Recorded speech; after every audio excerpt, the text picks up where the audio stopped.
Wonder Man, Marvel's newest show, and everyone has been talking about it. They're saying that, and by everyone, I mean the very few people who still haven't given up on Marvel. Marvel just gives out so many shows now and a lot of movies, and other than like a few movies that were good, like Fantastic Four and Thunderbolts, or shows that were good, like Loki or WandaVision, there are too many projects now to keep up, and people are just fatigued, including me. I used to watch everything Marvel would kick out. I even watched through the everything in the entire. I even watched through the entirety of She-Hulk, and I still had faith after that slop that they released. And I didn't get a chance to watch the new Daredevil show. I know that season 2 is coming out later this year, so I'm gonna make sure to catch up on that. People are saying it's the best show yet. Marvel has given out another masterpiece, and we're at this point now where it's like the boy who cries wolf. Like, they say it about everything. So I had to take a look for myself because I was curious. Is it the greatest Marvel show of all time, or is it just another piece of crap Marvel has been delivering? The answer is no to both of those. It is not the greatest, I would say, but it's not also a piece of crap. In fact, the show is actually good in its own concept of which Marvel was trying to deliver. Because this Marvel project was actually formulated differently. It's not your usual like action, whatever, whatnot. There's absolutely little to no action. In fact, there's probably like one fight scene, but this mainly focuses on the backstory and more grounded like plot for Wonder Man, along with a few side characters that return, like Trevor Slattery from Iron Man 3 and Shang-Chi, or Agent Cleary from Spider-Man No Way Home and Miss Marvel, which I'm assuming nobody watched that show either. I did, I enjoyed it, but other than that, that's just basically the entirety of the show. It's just a normal guy who happened to have superpowers, and they don't really explore any of that. Which is kind of part of my complaints, but before I get into that, I want to talk about the good things about the show. I'm not going to get into spoilers yet, but I'll just kind of give a non-spoiler review, like a brief review. So it's basically a actor named Simon Williams who's trying to find his big break, but he also happens to be, it's not really that he's a superhero, but he's got superpowers. And he is kind of exploring where he is going to have a big role, along with another actor named Trevor Slattery, who, you know, I've mentioned, we've seen him in other Marvel projects. And we get to see them journey together to if they will find their big break yet, or will it just be a fail. So this show has 30 minutes of each episode. Like, each episode is 30 minutes long, and it is short. All of the episodes were released on the same day rather than being released on a weekly basis, which I actually do like. And the reason why I kind of like how they release it all on the same day is like, if it's a show that you don't really have faith in, which I didn't really have much faith in this show, you can kind of just like binge through it and just get it over with. Whether it's like whereas with like other shows, like you kind of want to wait for a little bit, kind of let it like seep in. But this show wasn't really supposed to like set up anything big, which I do love. I love how they don't make this a show where it's something that you need to watch, like some homework for the next like big Marvel movie that they're gonna release or whatever. This is completely a show that is optional, stands on its own 2 feet, and something that you don't need to watch to prepare for upcoming big Marvel blockbusters. It's kind of more of a Disney Plus exclusive, and I get it. You know, they want to put this behind a paywall, so I'm not too upset. I know people have talked about how predatory it is, but that's a completely different discussion. But I do like how they don't make this where it's like you need to watch this to understand the main storyline of everything, in which it is completely messed up right now. I'm gonna say that. Some of the good things that they have done with this show was this is a new, like, completely different from what Marvel usually makes, and with that, it's not really something that I like. Like, I do like the action. I would just hope that the action would be done differently. This is completely different from what I've expected, and I will try and give a open, like-minded, fair review to if it is good, rather than just kind of being too personal about it. But I think they did very well with fleshing out Wonder Man's story, especially with Trevor's. I was actually confused when they had him be the main role after being a background character for so long. But I like what they did with Trevor Slattery, and I liked what they did kind of exploring how Wonder Man came to be an actor and what inspired him. That I liked. And I also love how they don't really use much CGI, or if anything, they probably do practical effects more. If there is some CGI, then I probably didn't notice it because, again, recent Marvel projects are atrocious with the CGI. But this one actually feels more real, and it feels more fluid of how everything goes on.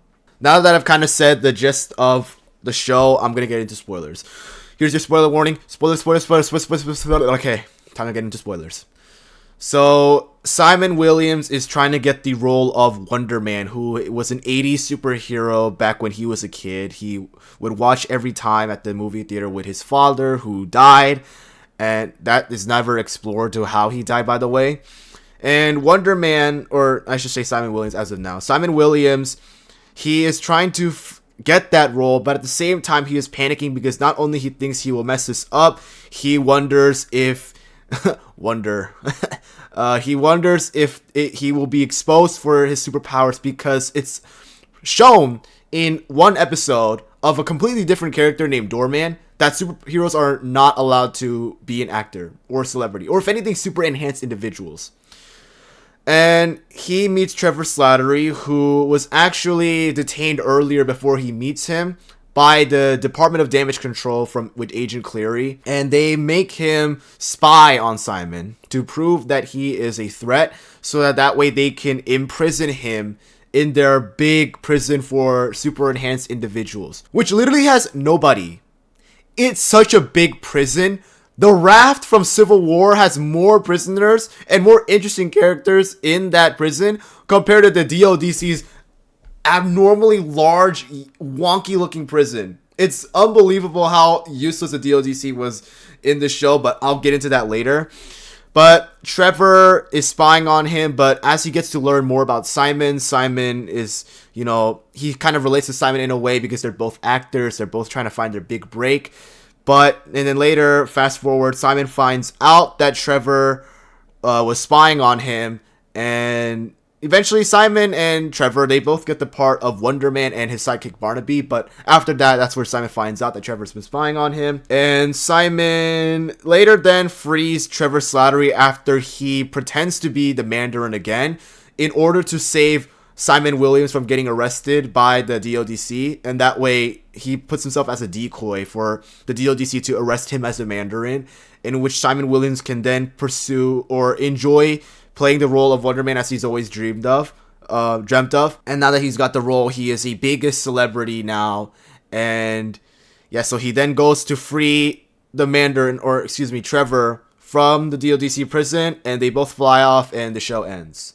I don't know if I'm missing anything else, but that's basically about it. That's kind of the premise of the whole show. So now I'm going to talk about some of my complaints with this, that it's going to be a little personal. But again, I know that some people enjoy this. I'm not saying that you shouldn't enjoy it. Some people love like grounded stories. I'm not really a fan of it. I like it when it's grounded, when it's kind of like either the beginning or just some parts of it. I love to see more of the action kind of guy. So some of my biggest complaints was how they spent a whole episode of Doorman explaining why super enhanced individuals cannot be celebrities. So it's just basically where I know that they kind of introduced him to kind of tease a maybe potential project of the Great Lake Avengers, which is a separate Avengers team. I don't know how similar it is with the main Avengers team, because I didn't read the comics, but Wonder Man and Doorman are part of that team apparently, and it might be a bit of a tease, or just maybe probably just a simple Easter egg, but who knows. They focus so much on Doorman and his lore, on how he got his powers and how he accidentally ate Josh Gad and threw him up, and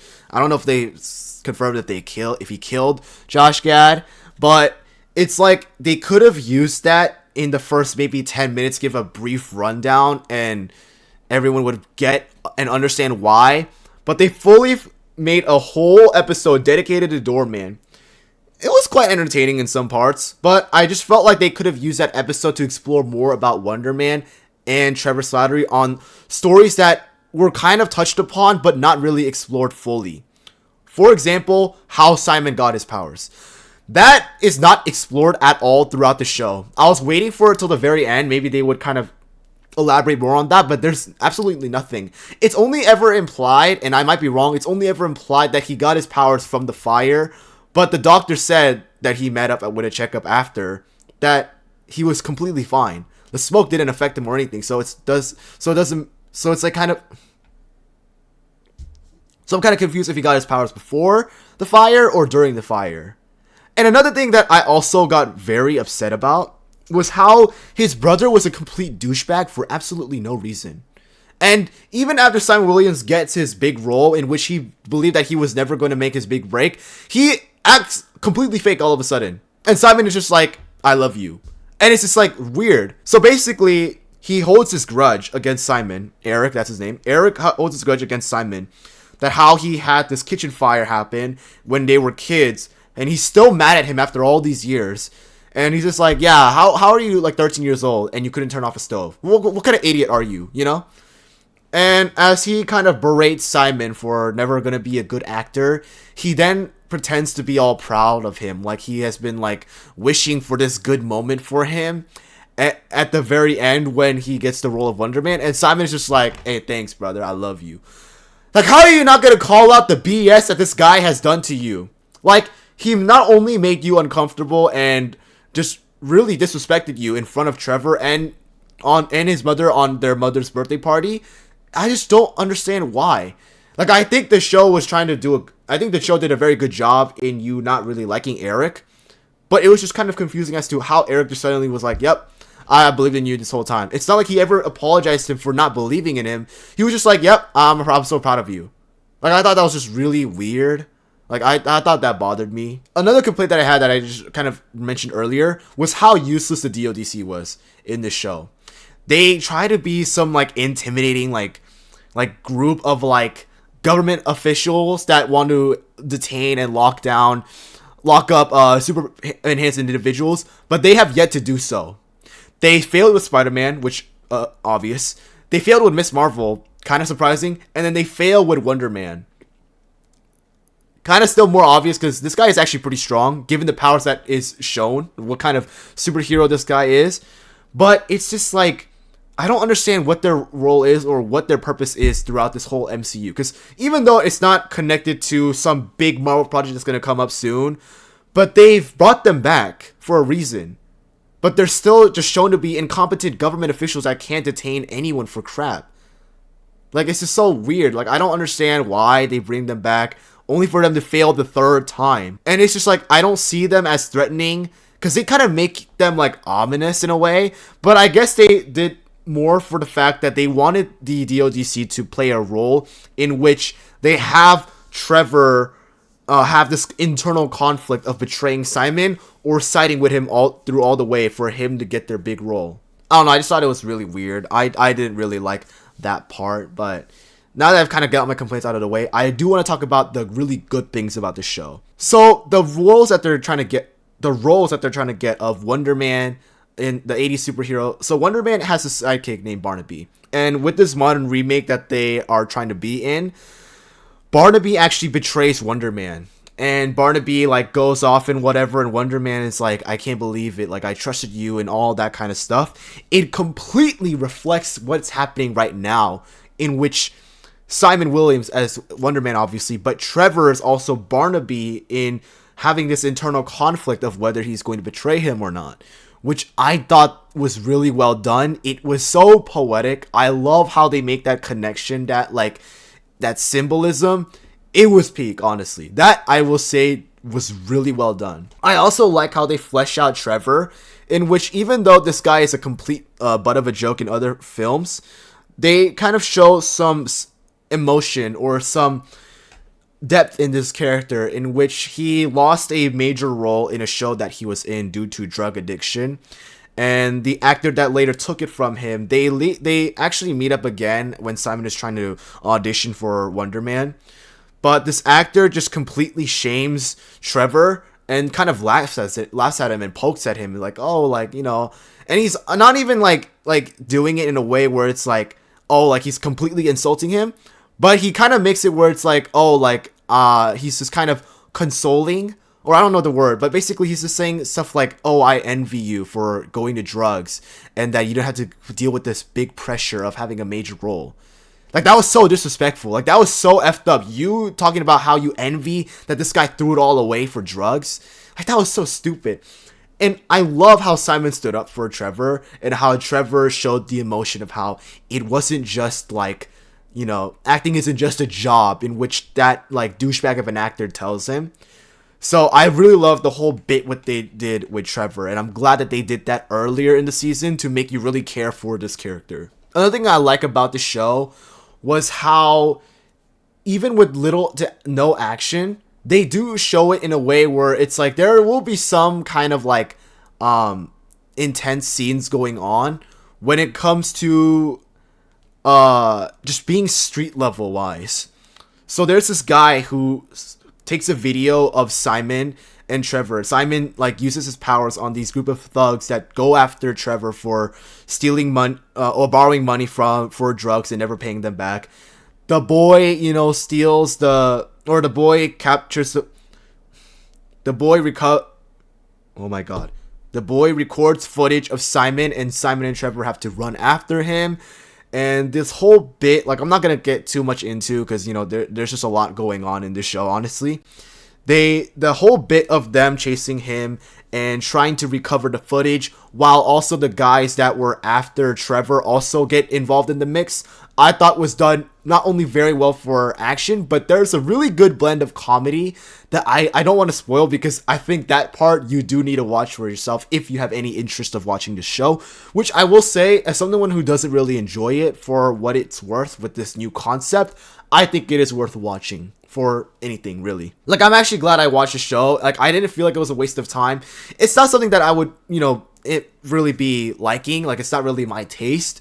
But I did love the new direction that Marvel's trying to do. They're trying to experience with different ideas rather than just kind of recycling the same thing and then just pumping it out like breastfeeding everything, like, or excuse me, not breastfeeding, milking out everything that they've got, which I'm glad that this is a nice fresh air. Not really my kind of air that I would breathe, but it is something that is better than, I will say, majority of the Marvel projects that came out post Endgame. But yeah, there's really not much to say anymore. I mean, I think, you know, it's a good show. So, you know, again, it was good job to Marvel. And I do hope to see Simon Williams in maybe a future, like, you know, maybe not like a big project, but something where it doesn't feel like it would be homework to have to watch in order to understand the big Marvel plot. I do really think they need to clean up after Secret Wars, really try to figure out what they want to do with this character, but for now, keep it grounded to just a side thing rather than being clumped into the main plot of every single character that they've introduced. I do want this to be kind of separate from the main timeline of the MCU. Even though it's all canon, I want it to be separate for now. But that's just my opinion. That's what I do hope for. Giving my review of On the Yellow Spectrum here, I give it bananas. It's sweet, it's good, just not really like I'd give it a star. Like, it's not something I would rewatch or like kind of go revisit. But I thought it was good. That's all. But yeah, that's about it. Make sure to like and subscribe, and I'll see you guys in the next review. Peace!